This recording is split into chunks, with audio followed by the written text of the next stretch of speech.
광복절이에요. 오늘날 우리들이 많이 그 광복의 기쁨을 잊어버리고 또 하나님께서 특별히 우리 대한민국을 사랑하셔서 은혜 베풀어 주심을 요즘 세대들 젊은 분들이나 좀 연세가 있으신 분들이나 많이들 잊어버린 것 같습니다.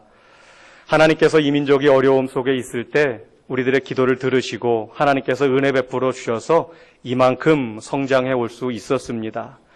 날마다 베푸시는 하나님의 은혜와 사랑을 늘 기억하시고 우리를 도우실 분은 오직 하나님 한 분뿐임을 여러분들 기억하시며 우리들의 남은 생애가 그렇게 살아가는 인생이 되어지기를 바랍니다.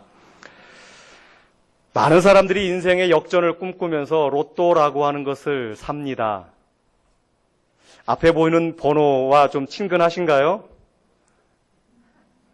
네, 저는 아직 한 번도 예전에 무슨 물건을 사니까 이렇게 동전으로 긁는 복권 있잖아요. 그거는 몇 번 준 적이 있어가지고 이렇게 긁어본 적은 있어요. 대부분이 꽝이고 하나 당첨된 게 500원짜리 교환권 해가지고 다시 받아서 또 긁어봤지만 역시나 이제 꽝이었죠.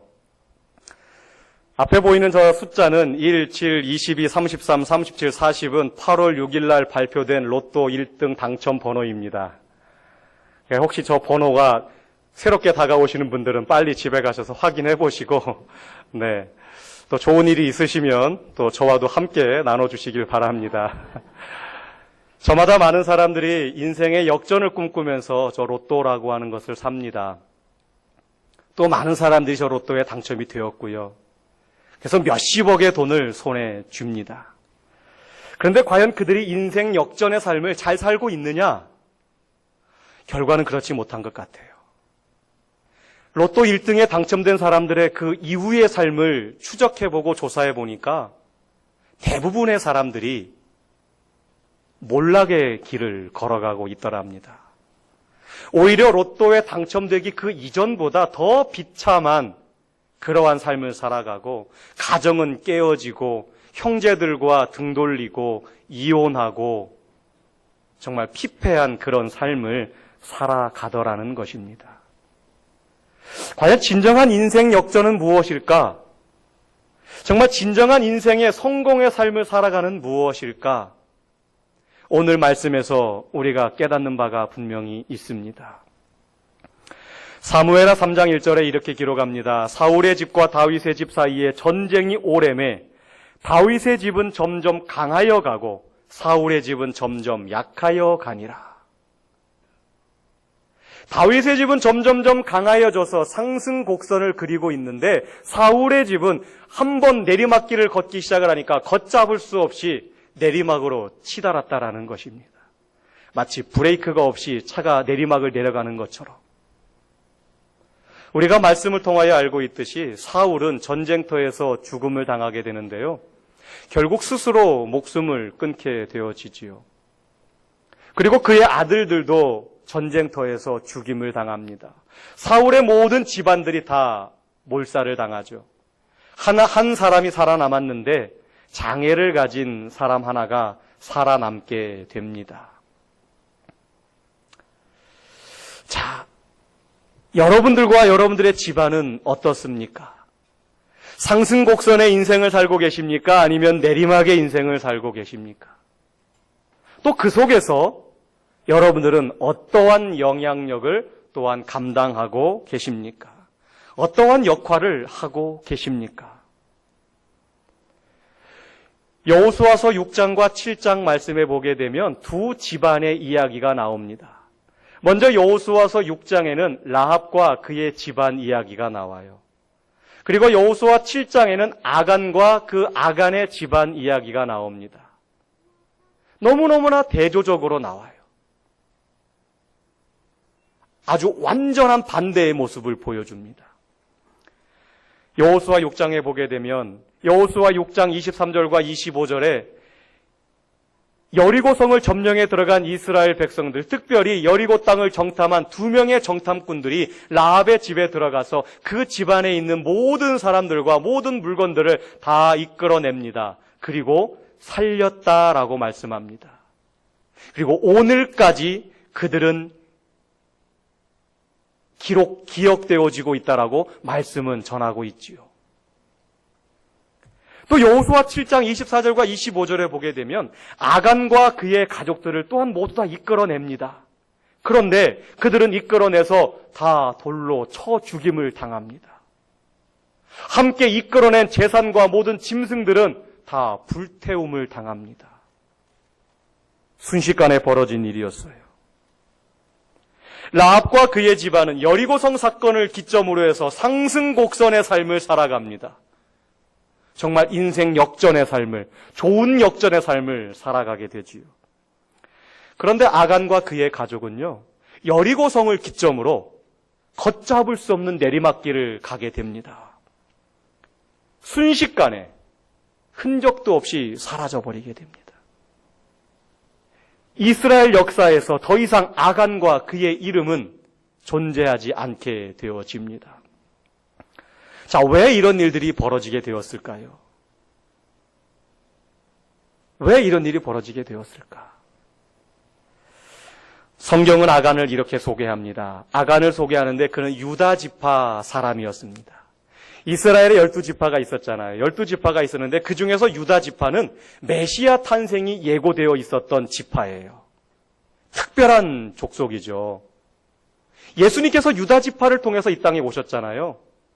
메시아가 태어날 지파로 예언된 지파가, 지목된 지파가 유다 지파였습니다. 그리고 그 아간의 조상들을 살펴보면 세라라고 하는 사람의 증손자였습니다. 이 세라라고 하는 사람의 이름의 뜻은 씨를 뿌리다라고 하는 뜻입니다. 풍성한 열매를 거두어 드릴 것을 기대하면서 농부가 씨를 뿌리듯이 씨를 뿌린다라고 하는 그런 의미입니다. 다시 말해서 복의 근원이 된다라고 하는 이름이 바로 세라라고 하는 이름의 뜻입니다.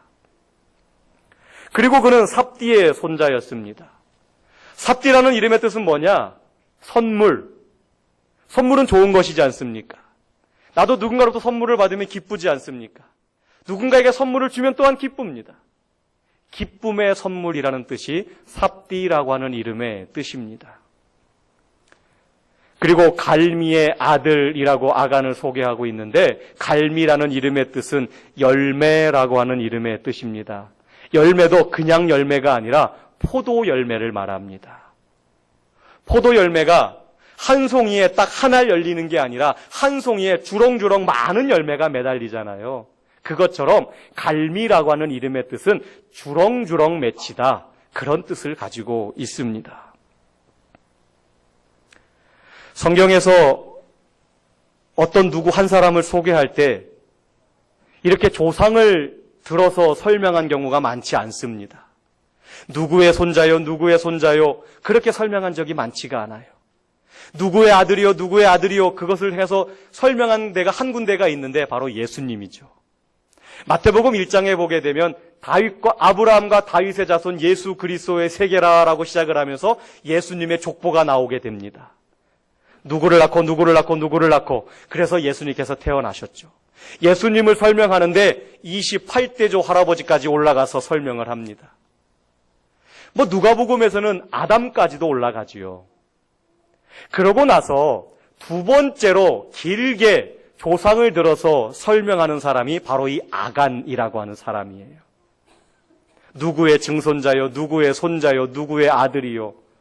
그만큼 이 아간의 가문이 대단했다라고 하는 겁니다. 보잘것없는 그런 집안이 아니라 이름 있는 집안이요, 영향력 있는 그런 집안이었다라고 하는 거지요. 앞에 화면에 보이시는 것처럼 메시아가 탄생될 지파요, 또한 모든 백성들에게 복을 나누어 주고 기쁨과 기쁨의 열매를 서로 나누어 갖고 아름다운 믿음의 열매가 주렁주렁 열리는 그러한 복을 누릴 사람이 바로 아간이라고 하는 사람이었습니다. 그런데 그 아간과 더불어 그의 가족이 모든 사람들의 예상을 깨고 흔적도 없이 사라지게 됩니다. 그의 집안은 멸망하고 맙니다. 여호수아 7장 24절에서 26절 빨갛게 표시된 말씀을 중점으로 읽어보면은요, 세라의 아들 아간을 잡고 은과 외토와 금덩이와 아들과 딸들과 소와 나귀와 양과 장막과 그에 속한 모든 것들을 이끌고 아골 골짜기로 가서 온 이스라엘이 그를 돌로 치고 물건들도 돌로 치고 다 불사르고 그 위에 돌무더기로 쌓았는데 오늘까지 있더라. 그렇게 기록하고 있습니다. 누가 보더라도 복받은 민족이요, 누가 보더라도 복을 받을 지파였는데, 그런 가문이었는데 한순간에 다 내처짐을 당해서 몰살을 당하게 됩니다. 아간 본인뿐만 아니라 가족과 짐승과 그의 모든 재산이 한순간에 잿더미로 변하게 되어집니다. 이제 이 사람과 반대되는 또 한 사람이 있죠. 우리가 알고 있는 라합이라고 하는 사람입니다. 자, 라합은 어떤 사람입니까? 라합은 여리고성 사람입니다. 여리고성에 주민등록증을 두고 있는 사람이에요.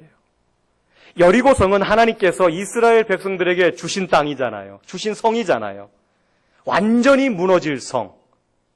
돌 위에 돌 하나도 쌓이지 아니하고 완전히 무너져 없어져 버릴 성이 여리고성이었는데 라합은 그 성에 살고 있었던 사람입니다. 더더군다나 그 라합의 직업은 기생이에요.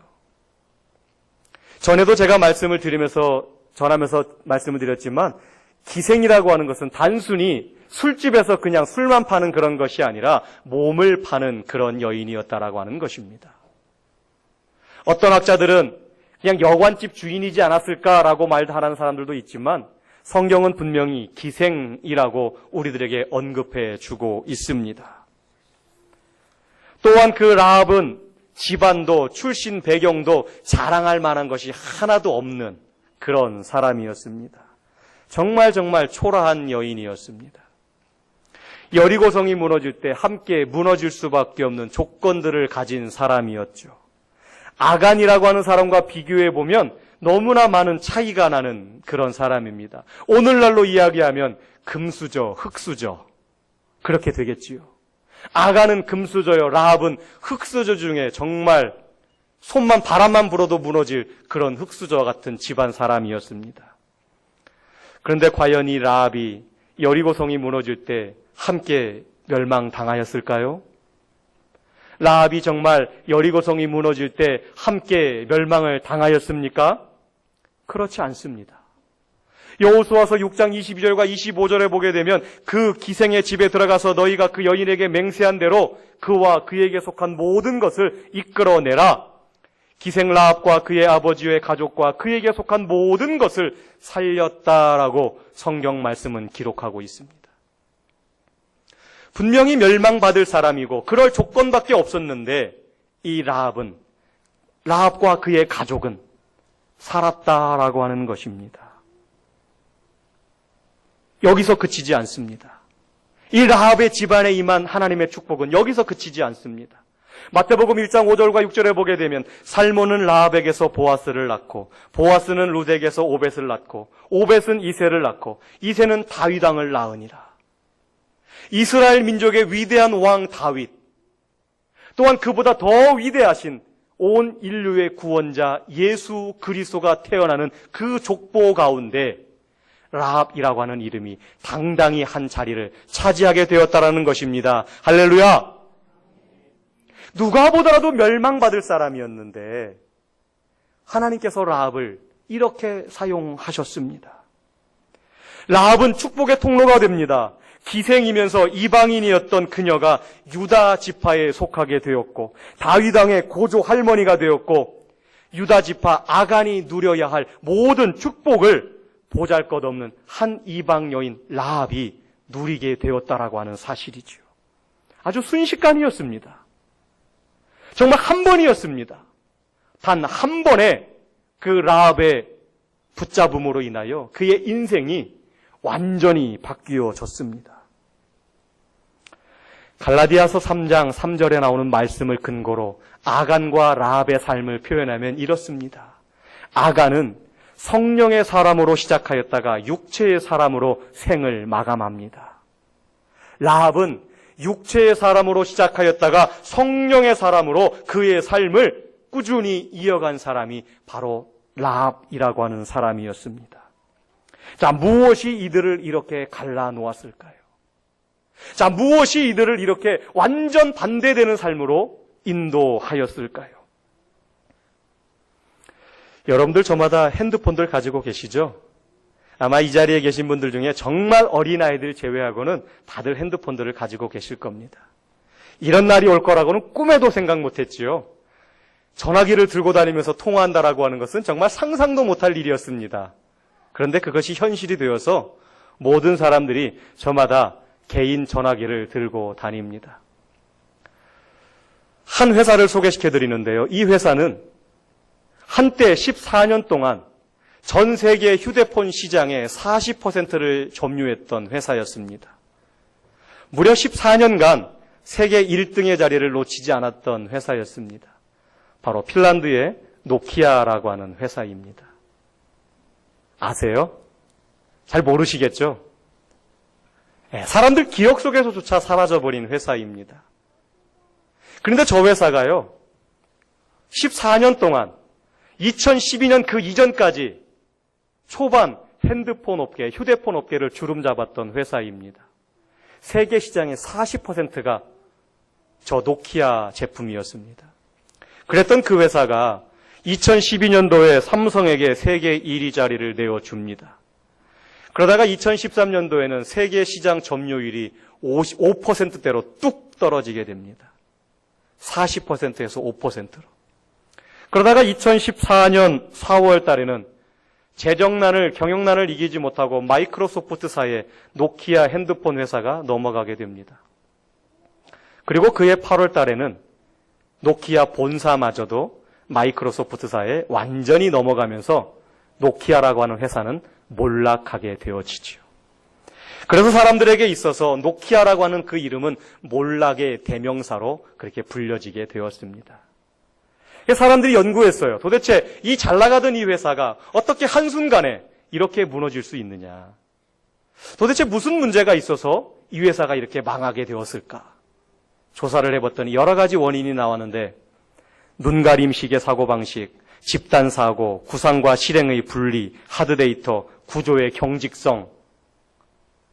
분명히 한글인데 잘 서둘 와닿지가 않습니다. 저게 무슨 말인지.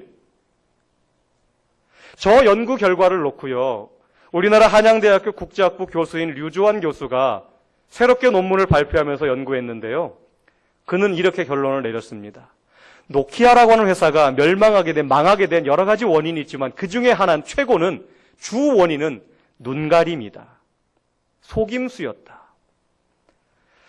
그때 당시에 노키아에 위기가 찾아왔을 때 최고 관리자들과 중간 경영진들은 그 위기를 알았답니다. 머지않아 정말 곧 그 위기가 닥칠 것을 알았는데 그것에 대해서 발빠르게 어떠한 대처를 해가려고 노력을 한 것이 아니라 그냥 자기들 자리만을 지키기 위해서 안전하다 그렇게 눈가림을 했다라고 하는 것이지요.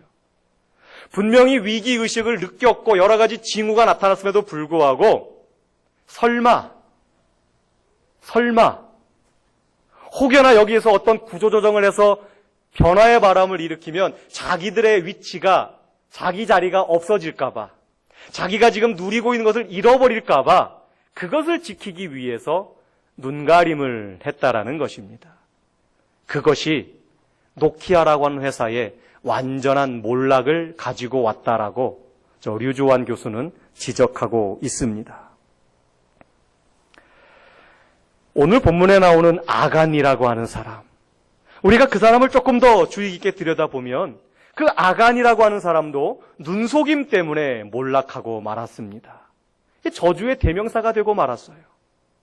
하나님 앞에서 눈속임을 통해서 자기가 살 줄 알 거라고 그는 그렇게 살았습니다. 그러다가 결국은 몰락을 당하게 됐습니다.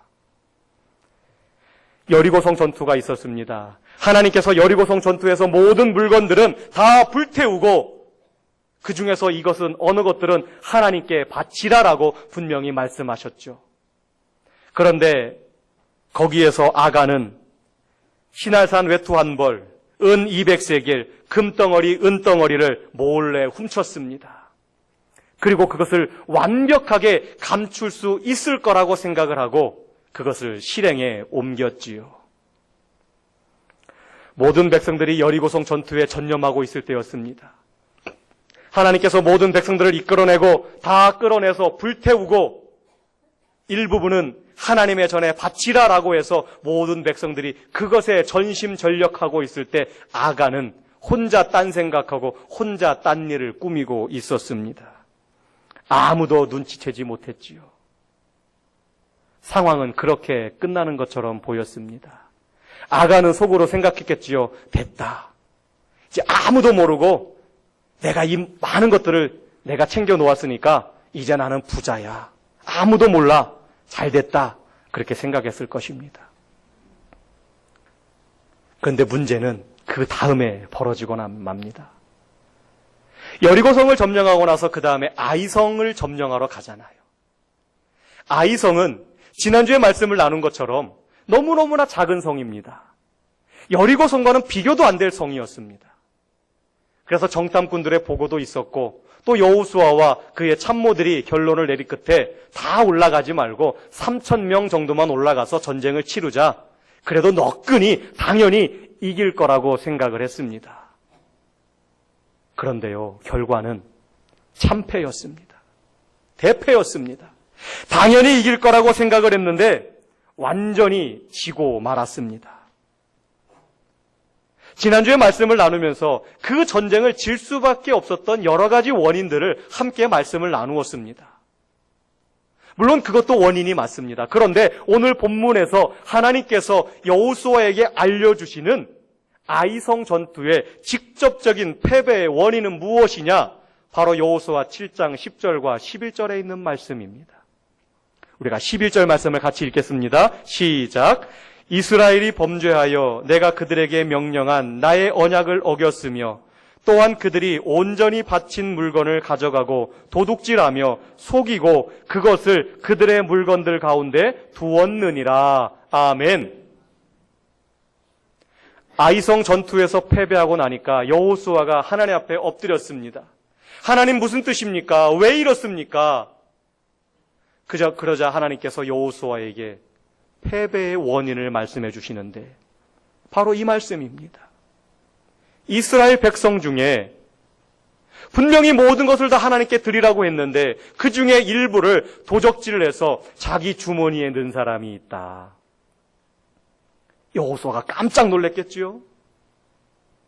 그 즉시 일어나가지고 백성들을 다 소집을 합니다. 백성들을 다 소집을 해서 지파별로 세웁니다. 지파별로 나눈 다음에 제비를 뽑는데 유다 지파가 뽑혔어요. 다른 지파는 다 돌려보내고 유다 지파만 놓고 또다시 제비를 뽑습니다. 그런데 세라 족속이 뽑혔습니다. 또 다른 족속들은 다 돌려보내고 세라 족속만 놓고 가문별로 세워놓고 제비를 뽑았는데 갈미의 아들 아간이 뽑히고 말았습니다. 하나님께서는 여호수아에게 누가 무엇을 어떻게 했다라고 명확하게 말씀하시지 않았습니다. 너희 중에 한 사람이 이렇게 했다라고만 말씀하셨는데 제비뽑기는 아간이라고 하는 사람을 향해서 빠르게 내려갔습니다. 결국 아간이라고 하는 사람이 자기가 마지막으로 최종으로 제비에 뽑힘을 당하자 그는 이렇게 고백을 합니다. 아간이 여호수아에게 대답하여 이르되 참으로 나는 이스라엘의 하나님 여호와께 범죄하여 이러하게 행하였나이다.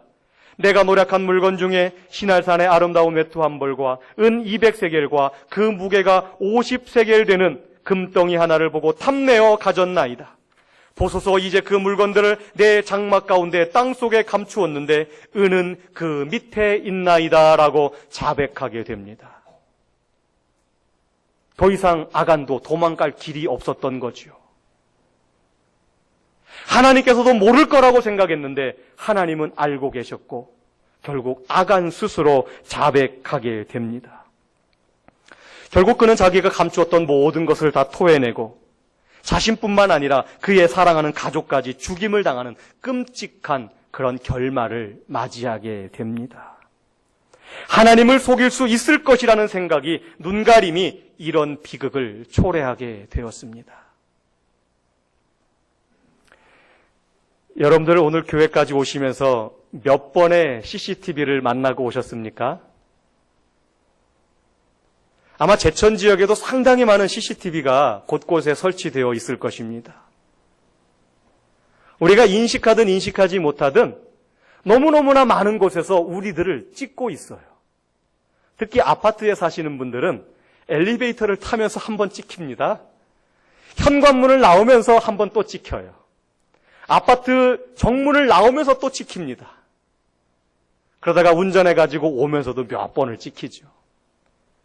심지어 교회 안에 들어오시면서도 여러분들은 찍혔어요. 현관에도 CCTV가 설치되어 있답니다. 어떤 사람들은 아무리 그래도 나는 CCTV에서 자유로울 수 있어. 그렇게 생각하는 사람이 있을지 모르지만 참 어려운 일입니다. 어려운 일입니다.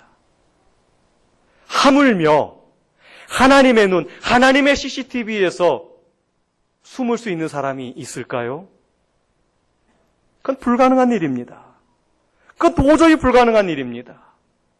하나님의 CCTV에서 피할 수 있는 사람은 아무도 없습니다. 그런데 아간은 그럴 수 있을 거라고 그는 생각을 했지요. 하나님은 어떤 분이십니까?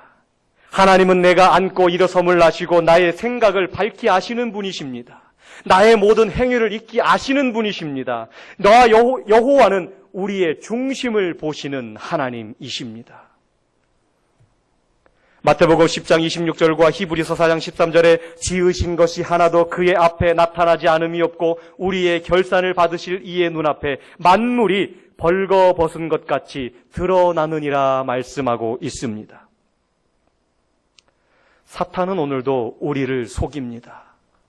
사탄은 오늘도 우리를 속이는데 하나님을 속일 수 있다라고 유혹을 합니다. 하나님의 눈에서 우리가 피할 수 있다라고 우리를 유혹합니다. 그리고 많은 사람들이 그 유혹에 넘어갑니다. 사랑하는 성도 여러분, 눈가림이, 눈속임이 우리의 모든 것을 결정합니다. 내가 지금 하나님의 은혜의 상승 곡선을 타고 있는지 아니면 내리막길에 있는지 우리의 눈가림이, 우리의 눈속임이 모든 것을 결정합니다. 하나님은 우리가 복의 근원이 되기를 원하십니다. 창세기 12장 2절에 내가 너로 큰 민족을 이루고 내게 복을 주어 내 이름을 창대하게 하리니 너는 복의 근원이 될지라. 아브라함에게 하신 축복의 말씀이지만 믿음으로 고백하는 모든 사람들에게 동일하게 주어지는 하나님의 약속의 말씀입니다.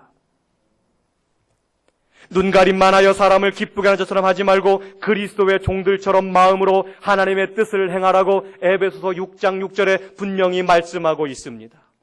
하나님 앞에 눈가림을 통해서 살 수 있는 자가 아무도 없습니다. 사랑하는 성도 여러분, 여러분들은 지금 어느 쪽에 계십니까? 라합 쪽입니까? 아니면 아간 쪽입니까? 라합이라고 하는 사람은 정말 보잘것없는 가문의 사람이었습니다. 아무것도 가진 것 없는 사람이었습니다. 그러나 그는 단 한 가지를 붙잡았습니다. 살아계신 하나님을 붙잡았습니다. 그 하나님이 자기의 인생을, 자기의 가족을 온전히 지키실 줄을 그는 믿고 끝까지 붙잡았습니다.